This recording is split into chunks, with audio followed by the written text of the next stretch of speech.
Il y a beaucoup de nouveautés parce qu'on a tenu à marquer un peu cette édition anniversaire. Alors les principales, elles sont en ouverture du festival et en clôture du festival. Donc peut-être on le fait dans l'ordre. Je vous explique. L'ouverture, on va commencer par l'ouverture.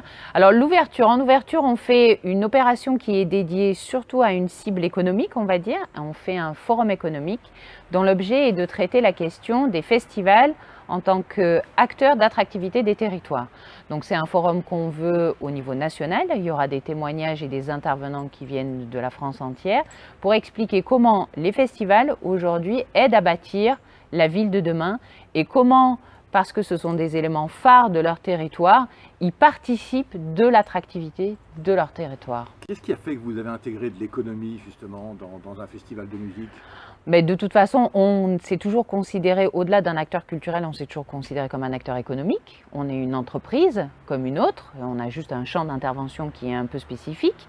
Mais après, on est aussi très attaché à créer des liens avec le tissu économique pour renforcer la manifestation et puis pour trouver des passerelles, parce qu'à un moment, on défend tous la même chose, c'est-à-dire l'attractivité du territoire. Quand on est une entreprise installée sur un territoire, qu'on intervienne sur le champ de la chimie, de l'industrie ou de la culture, on suit le même objectif.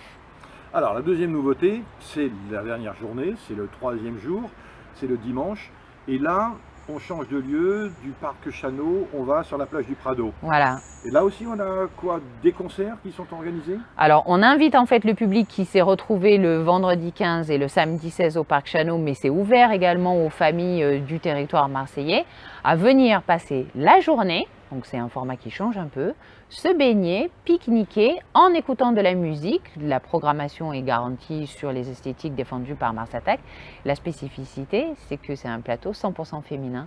Donc on a 4 DJ de grand renom qui vont venir s'exprimer là. Alors parlons un petit peu de la programmation de ces 3 jours. Elle est forte. Alors, elle est forte, c'est la 20e édition, donc on a tenu à mettre les petits plats dans les grands et en fait, en guise de belles cerises sur le gâteau et en tous les cas de bougies d'anniversaire, on est très très content d'accueillir Ayam à la programmation du festival.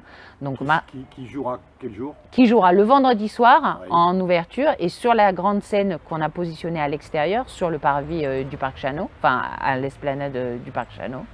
Donc ils vont venir en plus pour produire l'école du micro d'argent, c'est les 20 ans de cet album-là, c'est un album mythique. Mars Attack est né il y a 20 ans de cet univers-là et de ce son-là, donc on est très content de les accueillir à l'occasion de notre 20e édition.